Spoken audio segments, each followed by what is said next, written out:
जय माताजी मित्रों, अत्यारे आपणे धांगध्रा तालुकाना जेसड़ा गाममां छीए। जेसड़ा गामनी बिलकुल पाछळना भागे अति प्राचीन अने जूनवाणी 5 पांडवो वखतनुं एक शिवालय आवेलुं छे, जे शिवालयने भूतेश्वर दादा तरीके ओळखवामां आवे छे। अने आ जे तमे जोई रह्या छो ए रणनी कांधी छे। रणनी कांधीनी बिलकुल कांठा उपर आ जे प्राचीन शिवालय छे ए आवेलुं छे। आ जे कम्पाउंड देखाय अने आ जे छे एनो प्रवेशद्वार छे અને પ્રવેશદ્વારની બિલકુલ અંદરના ભાગે એ પ્રાચીન શિવાલય જે છે ભૂતેશ્વર દાદાનું આવેલું છે। અને શિવાલયની બિલકુલ સામેના ભાગે એક રહસ્યમય બે જે છે ખાંભીઓ આવેલી છે। એ ખાંભીની પણ એક માન્યતા છે। એક ખાંભી જે છે એ દિવસે દિવસે એમ કહેવાય કે વધી રહી છે અને એક ખાંભી જે છે એ દિવસે દિવસે જમીનની અંદર જે છે ઊંડે જઈ રહી છે। સર્વપ્રથમ આપણે જે પ્રવેશદ્વાર છે એને ખોલી લઈશું। અને અહીંયા એક એમ કહેવાય કે અહીંના જે વતની છે જેસડા ગામના એક ઠાકોર છે એ પણ આપણી સાથે છે। એ ઠાકોરની પાસેથી પણ આપણે બે શબ્દની અંદર આ કંઈ મંદિરનો જે કંઈ જાણતા હશે એ ઇતિહાસ આપણે તમને જણાવીશું।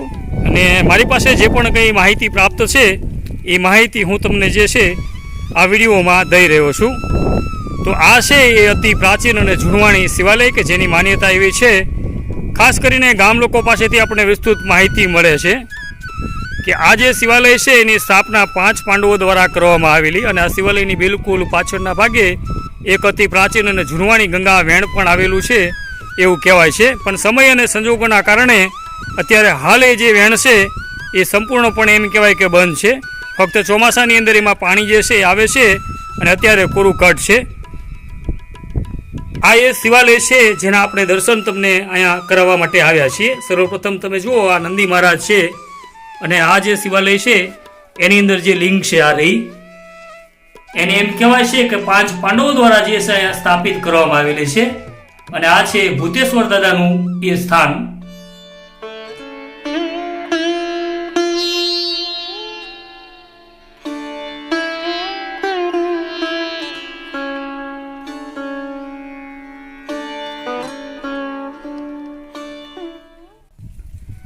અને એમ કહેવાય છે કે આ મંદિર છે એનો જીર્ણોદ્વાર પણ એક વખત કરવામાં આવી ચૂકેલો છે। અને અહીં તમે જુઓ લખેલું છે હર હર મહાદેવ।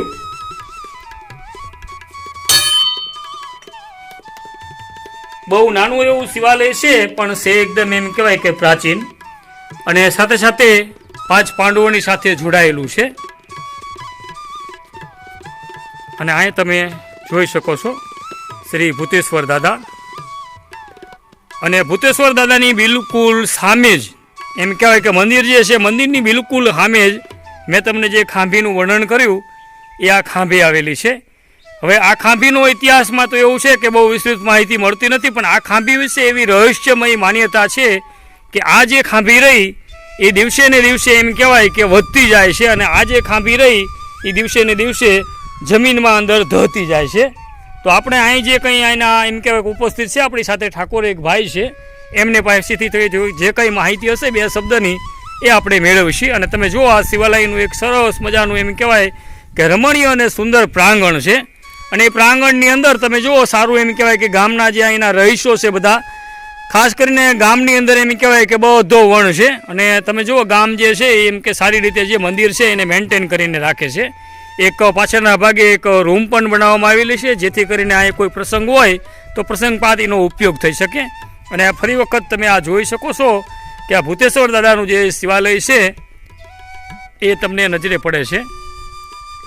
અને આ ખાંભી તમે જુઓ એ પણ એમ કહેવાય કે પાછળની ભાગે એકદમ ઝૂકી ગયેલી છે, છતાં પણ એમ કહેવાય કે કંઈક કાળની થપાટો જે છે આ મંદિર અને ખાંભીઓની માથે વહી ગઈ હશે, પણ છતાંય પણ તમે જુઓ અડીખમ એમ કહેવાય કે ઊભી છે। અને ખાંભીની અંદર અત્યાર સુધીમાં એમ કહેવાય કે મેં ઘણા ખરા એમ કહેવાય કે વિડીયોની અંદર છે અને ખાંભીયું પાળિયા તમને કદાચ દેખાડ્યા હશે, પણ દરેક વખતે દરેક પાળિયા અને ખાંભીની અંદર એમ કહેવાય કે કંઈક વિસ્તૃત અલગ અલગ જોવા મળતું હોય છે। તો આ એક ખાંભી જે છે એની ઉપરના ભાગમાં તમે જુઓ તો એક આ એમ કહેવાય કે શિખર જેવું છે। આ તમે આકાર જુઓ એક મંદિરની માથે શિખર હોય એ ટાઈપનો છે। અને આમાં એમ કહેવાય કે થોડી ઘણી આ બે કોતરણી જે છે એ શેની છે કે શું છે એ તો આપણે નથી જાણતા, પણ કદાચ અહીંનું કોઈ વ્યક્તિ જાણતા હોય તો અમારા વિડીયોની અંદર કોમેન્ટ કરીને અમને જરૂર જણાવજો।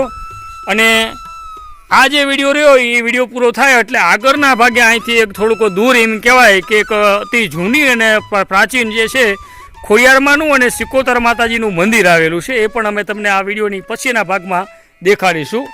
તો આ જે છે અહીંયા એમ કહેવાય કે હનુમાનજી મહારાજના અહીંયા બેસણા છે.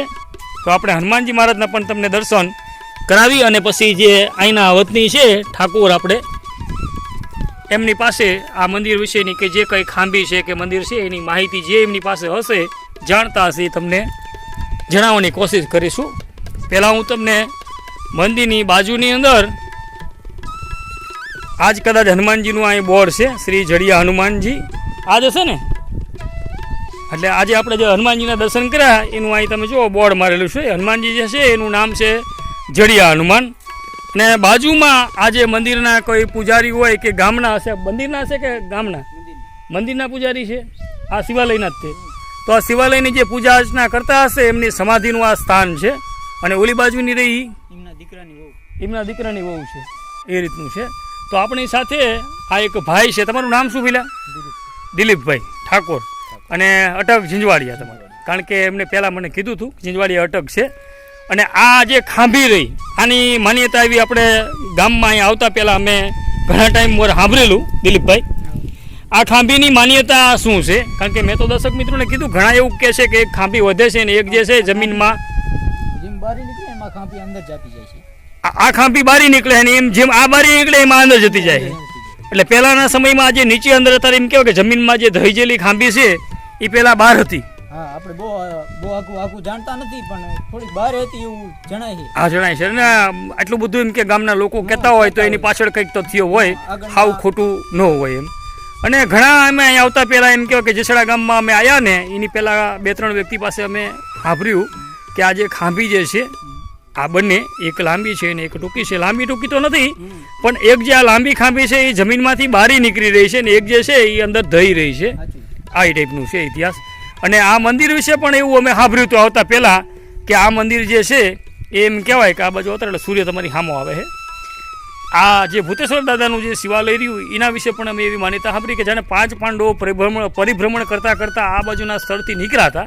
એ વખતે એમ કહેવાય કે પાંડવોને પોતાને એમ કહેવાય કે સવારની અંદર રોજ એમ કહેવાય કે શિવ પૂજાનું વ્રત હતું. એ વખતે એમ કહેવાય કે જ્યાં જ્યાં એ ફેરા અહીંયા બધે શિવાલય એમને ઊભા કરેલા છે. એ માયલું આ એક શિવાલય છે ભૂતેશ્વર દાદાનું. અને પાંડવો દ્વારા જ આ લિંગ જે છે શિવલિંગની સ્થાપના થયેલી છે. તો આપણે મારા મુખેથી તો તમે સાંભળ્યું પણ દિલીપભાઈના મુખેથી પણ તમે સાંભળ્યું કે આ જે છે 5 પાંડવો દ્વારા જે સ્થાપિત થયેલ છે આ શિવાલય છે. ફરી એક વખત આપણે જતા પહેલાં તમને દર્શન કરાવીએ. અને દિલીપભાઈ બીજું તમે એક કહેતા હતા અહીંયા આવતા રહો, શું આમાં તમે વિષ્ણુનું કંઈક કહેતા હતા ને? જ્યારે બાપુ અહીંયા પૂજા કરે ને આજે અહીંના અત્યારે હાલના જે પૂજારી છે અહીંયા વિસી આવે અને એ વિશે કોઈને કહી દે નહીં? ના, કોઈને નહીં. તો પૂજા કરતા હોય આ એક દાદાનો ચમત્કાર કહેવાય ને. અને એ વિશે સાંજે પૂજા કરે એટલે વિશે આવે છે એ એક આ તમારા પીળા કલર. હા પીળા કલરનો એ આ તમારા મોઢે હાંભળ્યું, નકર મને ખ્યાલ નતો કારણ કે એ તમારા મોઢે પૂજા કરે ને ત્યારે આવી જાય લિંગ ઉપર ફરે ફરતો હોય અહીંયા બાપુ બેઠા હોય. અને એ વિશે તો બાપુને કઈ કરે નહીં. તો એ ખરેખર એ ચમત્કાર કહેવાય કે વિશી છે. નકર વિશીનો સ્વભાવ તો કેવો હોય, એનો સ્વભાવ શું હોય? ડંખ મારવાનો, બરોબર. પણ તોય છતાં એમ કહેવાય કે કશું એમ ઓલું નહીં એમ. એ ટૂંકની અંદર શિવના ચરણોમાં આવ્યા પછી જે એનું કર્મ છે એ ભૂલી જાય. નકર વિશી છે, વિશીનું તો કર્મ શું હોય? ડંખ મારું. એરુનું કર્મ શું હોય? ડંખ મારું. પણ એના પોતાના સ્વભાવને તેજી દે છે. તો તમે સાંભળ્યું મિત્રો કે જે શિવાલય છે એની અંદર એમ કહેવાય કે દરરોજ દી ઉગે ને સાંજે ને સવાર જાણે એમ કહેવાય કે આ જે શિવાલયના જે અહીંયા છે પૂજારી મહંત, બરોબર, જેસડા ગામના જ વતની હશે ને? હા એ જાણે પૂજા કરવા આવે તાણે એમ કહેવાય કે વિસી જે છે એ ફરતો હોય છે. અને ઘણા અમે વિડીયો બનાવવા આવ્યા ત્યારે આ દિલીપભાઈ ઠાકોરની સાથે સાથે બીજા પણ અન્ય છોકરાઓ જે છે એ બધા જોડાઈ ગયા છે આપણી સાથે.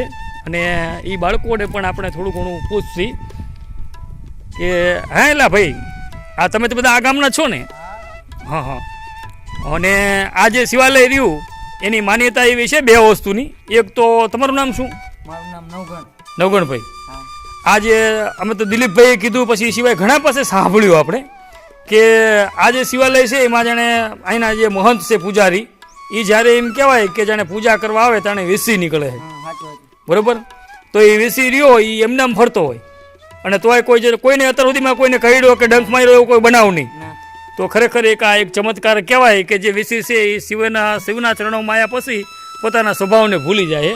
અને બીજું નવઘણભાઈ, આ જે ખાંભીયું રહી આપણે દર્શક મિત્રોને દેખાડી, એ ખાંભીયું વિશે પણ એવી માન્યતા છે કે એક ખાંભી જે રહી એ દિવસે દિવસે બહાર નીકળી રહી ને એક ખાંભી દિવસે દિવસે જમીનની અંદર ધસી રહી છે. આ પણ માન્યતા છે. તમે આ ગામના જશો ને વતની? હા. અને આ પણ બધા એમ કહેવાય કે જો ભાઈઓ છે જુવાનડા બધા. 10મા ધોરણની પરીક્ષા અને મારા પરમ મિત્ર આઝાદભાઈ ગોહિલ પણ મારી સાથે જ છે, કારણ કે અમે બંને સાથે જ વિડીયો બનાવવા આવેલા. હા. અને તમે જો આ સરસ મજાનું અહીંયા પાછળ એક એમ કહેવાય કે રહેવાની વ્યવસ્થા છે પૂજારી માટેની હોય, કાંઈ કોઈ પ્રસંગ પાત જગ્યાની જરૂર પડે તો એક ઓરડો છે. એ સિવાય તમે જો આ ઠંડા પાણીની એમ કહેવાય કે ડંકી પણ મૂકેલી છે. અને ખરેખર મિત્રો એમ કહેવાય કે આ જગ્યામાં આવ્યા પછી અમે પણ એમ કહેવાય કે એકદમ બિલકુલ શાંતિ અને ઠંડક અનુભવી રહ્યા છીએ. તો આપણે આ વિડીયોને અહીંયા કરીશું પૂર્ણ અને મળીએ છીએ નેક્સ્ટ આપણે તમને ખોડિયારમાં. અને ખોડિયારમાંની પણ એવી માન્યતાઓ છે. નવગણભાઈ એલા કાંઈ ગયા આપણે દિલીપભાઈ, ખોડિયારમાંનું તમે થોડું ઘણું કંઈક વાત કરતા હતા કે ખોડિયારમાંનું એવું અંદાજિત કહેવાય છે, આપણે પૂરું પાકું નથી કહેતા, પણ આવું ઘણા લોકોની માન્યતા આવી છે. એમ આપણે કહેતા નથી પણ માન્યતા છે કે એ સિકોતરમાં અને ખોડિયારમાં, સિકોતર જે છે એ કદાચ સિંધની કહેવાતી હશે અને ખોડિયાર તો એમ કહેવાય કે રાડોગણના ભાલે ચકલી બનીને બેઠા હતા બરોબર. એટલે આ જે છે વિસ્તારમાં એમ તમે બધાનું કહેવાનું એવું થાય છે ઘણા ખરાનું. હું તમારી માથે નથી આપતો પણ ઘણાનું આવું કહેવાનું થાય છે કે આ જે સિકોતર અને ખોડિયાર એ વખતે એમ કે રાવનગોણની પારે જાણે અહીંથી પાછા વળ્યા હતા અને અહીં એમ કે બેસી ગયેલા. એટલે આવી આપણે માન્યતા છે. તો એ સિકોતર માતાજીનું જે મંદિર છે એની બિલકુલ સામેના ભાગે ખોડિયારમાંનું એક પ્રાચીન મંદિર છે. અને માન્યતા જેવી આપણે બધા પાસે સાંભળ્યું મેરડીમાંનું જ છે આની પાછળ, આ શિવાલયની પાછળ, શિવાલયની પાછળના ભાગે મેરડીમાંનું મંદિર છે. અને એક ગંગાનું વેણ પણ છે, પણ હાલની અંદર તો એમ કહેવાય કે હોકરો છે, એની અંદર પાણી નથી એટલે આપણે તમને દેખાડતા નથી. અને ભવિષ્યમાં જો કદાચ સજીવન થાય ને જો મહાદેવજીની કૃપા હશે તો તમને દેખાડશે બરોબર. બાકી અત્યારે તો બંધ જ છે ને, પાણી નથી ને એમાં, ગંગાવેણ કહેવાય. તો દિલીપભાઈ પાસે આપણે ગંગાવેણ કહેવાય. પહેલામાં એવું હશે કે એમ કહે કે પેલા ઉનાળો આવતો ને જેમ તડકો તપે ને પાણી વહેતું થતું. હા બહુ વહેતું થતું એટલે પાણી છે રણમાં પહોંચી જતું. અને પાછું પીવા જેવું પાણી, ચોખ્ખું એકદમ. હા. એટલે ગંગાવેણ કહેવાતું. અને અત્યારે તો હાવ કદાચ ઓલાની ઘરે કે મનુષ્યનો આ કળિયુગ છે તો વળી કદાચ એના પ્રભાવના હિસાબે કદાચ કળિયુગના પ્રભાવની અંદર શું થાય એનું કંઈ નક્કી ન હોય.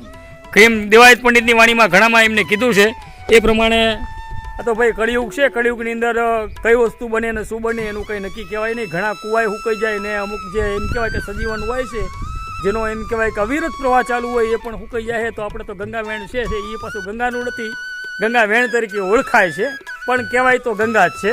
કારણ કે કોઈ પણ નદી નાળું હોય એને ગંગાના સ્વરૂપ તરીકે જ માનવામાં આવતું હોય છે. આવી માન્યતાઓ હોય છે બરોબર. તો આપણે આ વિડીયોને અહીંયા કરીએ પૂર્ણ અને મળીએ છીએ આવતા નેક્સ્ટ વ્લોગની સાથે ખોડિયાર માતાજીના અને સિકોતર માતાજીના મંદિર.